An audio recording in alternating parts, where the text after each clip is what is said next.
Hello and welcome to week 8 of Humanities 1301 online. This week we have gotten to the steampunk poetry portion of our class. So let's get into it. All right, before we go too much further, the question may come up, why are we looking at poetry? Well, as part of the humanities, poetry is a very important way that human beings have expressed their feelings, their desires, their emotions, and just themselves over, well, since time immemorial. We have poems ranging all the way back to the epic poetry of Homer, talking in the Iliad.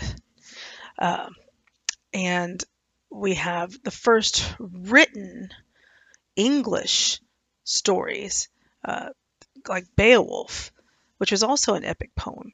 And we have the Norse mythologies, which are also epic poetry. I hope you can see where I'm going with this, in that poetry as a form of expression has been around for almost as long as humans. I dare say there's probably some Egyptian poetry and hieroglyphics, but I can't say that for sure. But it would certainly be interesting to find out. In any case, we are looking at poetry as it pertains to steampunk and Victorians, because of course Victorians influenced steampunk. So let's just talk about what we're going to do this week. So before you do the discussion board for this week, which is the Wednesday discussion board that counts towards attendance, as usual, I want you to read through this right here, Victorian and steampunk poetry. So what we're going to be looking at is different examples of Victorian poetry and then different examples of steampunk poetry. The first one is kind of long. I will give you that much.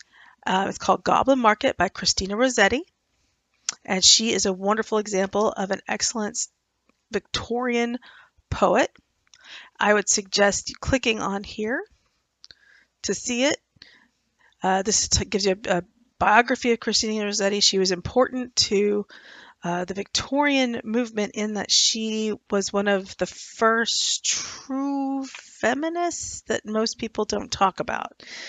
She was a member of the Pre-Raphaelite Society, which was a group of art students who got together to they were rebelling against basically what amounts to modern art, what we consider modern art, with the new modern artist movement that kind of started with the Impressionists, where they stopped having photorealistic art and they started with impressions, and then they moved on to more abstract art, like Picasso, and even beyond that. So they were reacting to this idea that now art had changed, and they were trying to bring back Raphael and uh, the masters, where you had the skill in artistry was considered wonderful if it looked as though it was an actual picture. And we kind of see some of that coming back now in our modern day, with people who are doing art by hand. And you can see it all over Instagram, Reddit, and places where they post their pictures. And it's just marvelous. Looks like a picture, like a photorealistic picture that was done usually by ink or pencil or charcoal, sometimes painting with acrylics and whatnot, oil paintings. And I'm not talking about digital art, because digital art is easily manipulated. Don't get me wrong, I understand that there are digital artists out there that are absolutely fantastic, and that's awesome. But I'm talking about the art that's being done strictly by human means. In any case, so we have a renaissance of this idea of photorealistic art coming back as a talent. And it should never have left in the first place, in my humble opinion. But Christina Rossetti was part of this movement. It was her brother and many of her friends. And it was an all-boys club, to be sure. And she was technically not part of the membership, because women just didn't do that in the Victorian ages. But she was certainly a part of the membership. She was there unofficially most of the time and part of that. So I would read about her. She's very interesting. The poem itself is really long. It was an interesting note about this poem is that it was considered a child's poem for many years, because it talks about things like goblins and fantastic anthropomorphized animals. Um, so be careful and read through it. And I will also link a read through for you to listen to it here. So that's our first poem. Our second poem, Victorian poem that I want you to look at, is Ozymandias by Percy Bysshe Shelley. Now, Shelley is not specifically Victorian. He's pre-Victorian, if we're going to be honest. However, Shelley's works truly influenced the Victorians. So it's worth a read. And Ozymandias is a great poem. It's very short, but it's very powerful. So be sure to read it. You can read about, here, let me show you how short it is. There it is. You can also read about Shelley here. And if the name sounds familiar, it's because he was the husband of Mary Shelley, who brought us Frankenstein's monster. So I would highly recommend reading it. He technically was a Victorian at the very beginning, since he died in 1822, but he's really, truly pre-Victorian. It's like the difference between boomers and Gen X. So, in any case, Shelley, very influential, very important to English poetry. And, married to Mary Shelley, who he helped inspire her to write Frankenstein's Doctor, I think it's Dr. Frankenstein's monster, it's one or the other. But he inspired her to write that. That's actually a very interesting story in and of itself, one that's probably not safe for work, but I would encourage you to take a look at that if you were so interested. Then finally, we have Annabel Lee by Edgar Allan Poe. And Edgar Allan Poe is definitely squarely a Victorian author who wrote many short stories you may or may not be aware of, but he also wrote poetry. And Annabel Lee is not terribly long. It has a lot of rhyming in it. I kind of like it for that particular reason. I like rhymey poems, go figure. And he certainly lived an interesting life, old Mr. Poe here, and he died a very mysterious death. So absolutely worth reading and taking a look at. So those are your Victorian poets, the three that I'd like for you to look at. And then I have 3 steampunk poets. Now, the steampunk poets are less well known, obviously. And in fact, most of these poets, Mr. Nick Powell here does have his full name here, but the other 2 are named, these are avatar names. So these were taken from, of all places, online, because where else are you going to find great stuff like this? And they are all 3 different on each merit. They all have their own merits. But I do want you to read through them carefully. If there are any words in here that you don't understand, be sure to look them up. And I will give you an example. For example, the first line here of Silent Twilight Carnivals is in a masquerade party of ballroom dancers. Now, before you think that this means that mascara means, the stuff we put on our eyelashes, that is not exactly true here. If you think of the Spanish word for mask, or look up the Spanish word for mask, this would probably be more helpful. And it's really referring to a masquerade ball. So I will give you that first clue there. But do read through these 3 different poems, and I believe the links will possibly take you online to where it came from on these 2. Obviously, Rain Summers might be an actual name, but I'm pretty sure Fire Genie is not. So in any case, those are the 3 steampunk, the 3 Victorian ones. Then what you're going to do with that is you're going to do the discussion board for Wednesday, and there's 4 questions I would like for you to answer after you have read the 6 different poems. Again, you're going to need to devote some time to Goblin Market. Don't just skim through it, because it has some very heavy content in it. And it may even make you a little uncomfortable. I believe it was supposed to, and that in and of itself is interesting for the Victorian time frame. But read through the 6, answer these 4 questions. I want to know what are some of the themes of Victorian poems and what are some of the themes of the steampunk poetry. Is there any correlation that you can see between Victorian and steampunk poems, and why do you think that might be? Do you think the steampunk poetry could be considered or called serious poetry, or do you think that's even possible given the subject of steampunk? Why or why not? And which of the poems did you enjoy the most or dislike the most, and why? Remember, no wrong answer on number 4. I just would like to know which you really liked, which you didn't like, either or. Be sure to post all your questions in a original thread on that discussion board, and don't forget to reply to 2 other classmates' posts so you can receive full credit. All right, so that's our Wednesday assignment. Our weekly assignment is dun, dun, dun, a steampunk sonnet. Now, before you start throwing things and gnashing teeth, I know that many of you wanted to write a epic poem as part of your final steampunk project. And while I applaud that, I think you need to understand what epic truly means. Goblin Market is a long poem, but it is by no means epic. Epic poetry would be the Iliad and the Odyssey, where it's almost like an entire book is telling a story of something. That is an epic poem.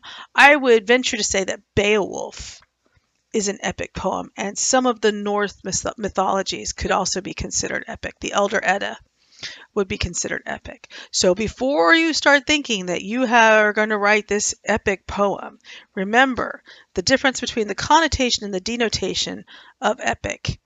And the connotation we generally use means it's epic. It's like awesome, dude. And that's not what I mean by an epic poem. And the denotation of epic means is like an epoch. It's telling a long story that takes place over a long time. And in that way, it reads more like a novel and less like a poem. I would venture to say that Le Morte d'Arthur is also an epic poem. And that's very Victorian. It's very influential to Victorians. So those are examples of epic poems before you start thinking you're going to write a poem for your final project. Now here we are writing a steampunk sonnet, and sonnets are very specific. So I want you to make sure that you read through this assignment very carefully. First and foremost, I want you to open up this PDF called Sonnets for Steampunk class. And let's take a look at what's here. So this will walk you through everything you need to know about what a sonnet is. A sonnet is a 14-line lyrical poem with elaborate rhyme scheme, usually written in iambic pentameter. All right, now here are the definitions of these things. You've got a lyrical poem, which is mostly expressing emotions, evoking a mood, rather than telling a full story. Okay, keep that in mind. Typically, though not always, sonnets are about love, thwarted or problematic love, but they can also be about topics that are very focused and very specific, like steampunk. You have a rhyme scheme that, like I said, we usually use iambic pentameter here, which lends itself to this particular scheme, which is the first, it's AABBAA. But that's not iambic pentameter. That's actually just a rhyme scheme. Okay, got it. Sorry. Here's the iambic pentameter somewhere in here. Here it is. That's the meter, right? I'm sorry. I'm getting my schemes confused. Truth be known, I'm not a poetry person. However, I do like song lyrics, and song lyrics are simply poetry put to music. So, rhyme scheme. Let's get back to that. You've got your Petrarchan, I'm saying that right, Shakespearean, or the English sonnet, which is the one we're looking at, and the Spenserian sonnet, which is also English, but sometime after Shakespeare, like a couple hundred years, several hundred years after Shakespeare. We're looking at the Shakespearean sonnet, and the rhyme scheme that goes with the Shakespearean sonnet is AB, AB, CD, CD, EF, EF, GG. In other words, it's 4 lines, 4 lines, 4 lines, then 2 lines. And the words at the end of the first 2 lines do not rhyme, but they do rhyme. Let's see, 1 and 3 rhyme, and 2 and 4 rhyme, and then again in the next stanza, 1 and 3 rhyme, and 2 and 4 rhyme, and again in the third stanza, 1 and 3 rhyme, 2 and 4 rhyme, but then the last stanza, which only has 2 lines, which is called a couplet, but it also has a turn,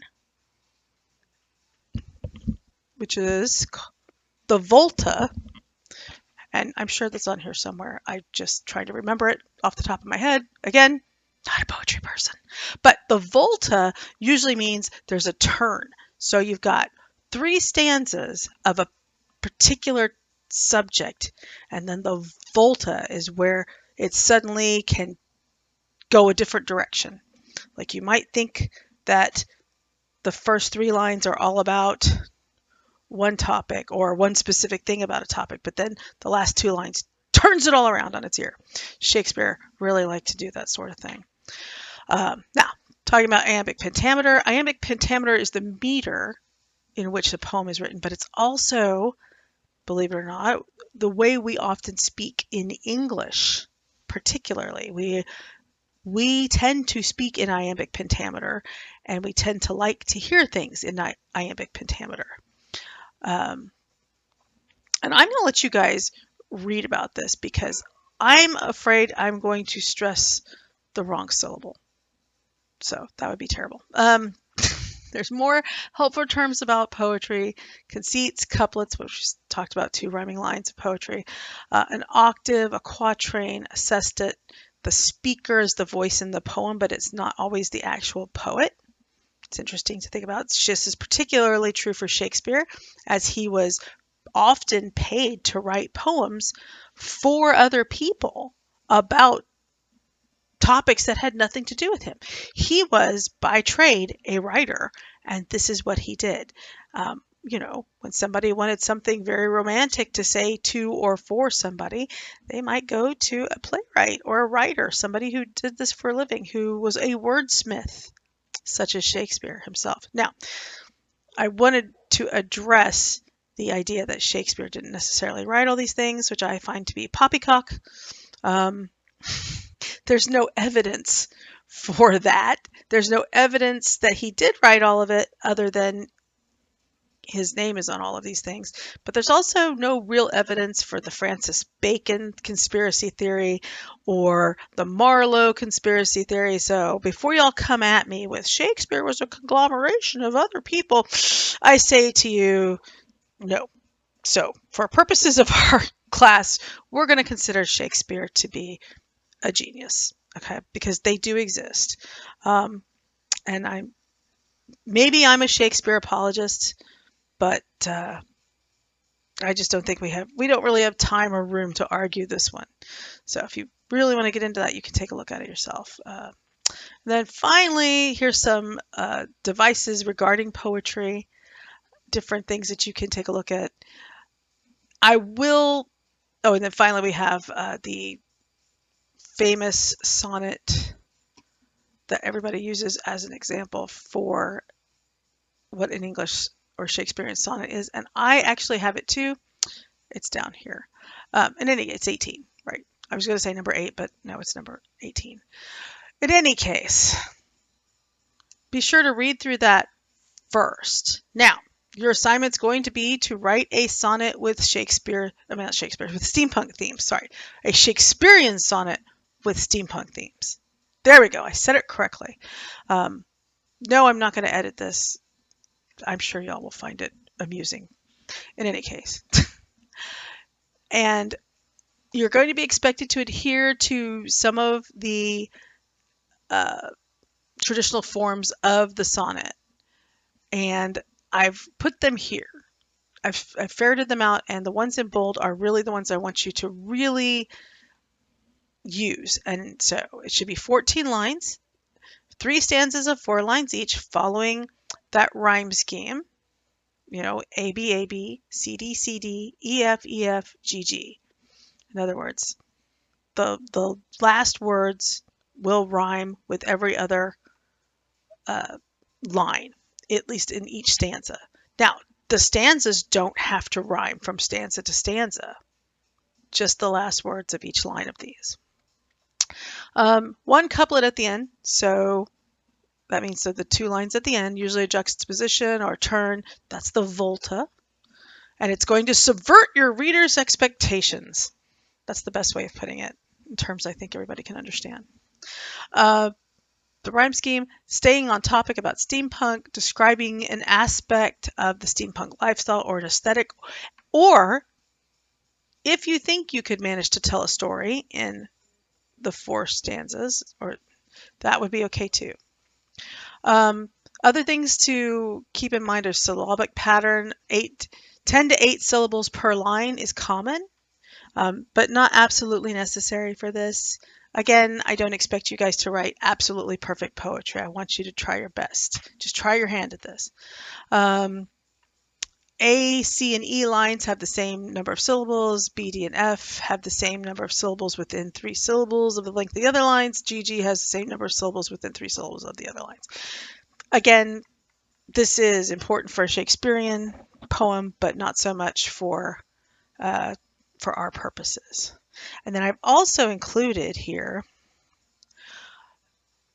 the Shakespeare sonnet again, and it talks all about, this is a great website, it talks about the generation of it and what it all means, so also worth looking at.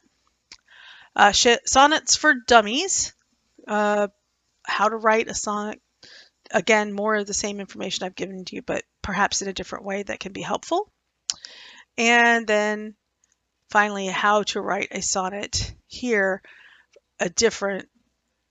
talking about it differently. So I believe all of these can be helpful to different people for different reasons, and they all use sonnet number 18 as their example. So that should be helpful. All right, and this will be due on Saturday. Don't over stress about this, but do try your best to do this. And just know that if you copy a sonnet from the internet, and there are steampunk sonnets out there, I will figure it out. So please don't do that. I have always figured it out in the past.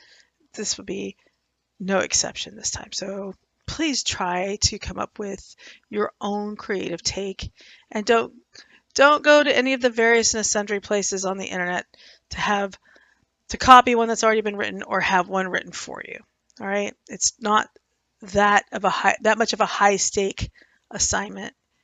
It is, again, just a exploration of poetry and as another way of expressing ourselves as humans. All right, so that being said, that is all I have for you this week. Notice there is not a reading this week from Steampunk FAQ. You're welcome, but we will probably be starting that up again the week after we come back from spring break. So week 9, expect there will be another Steampunk FAQ chapter. All right, have a great week, guys, and I will talk to you later.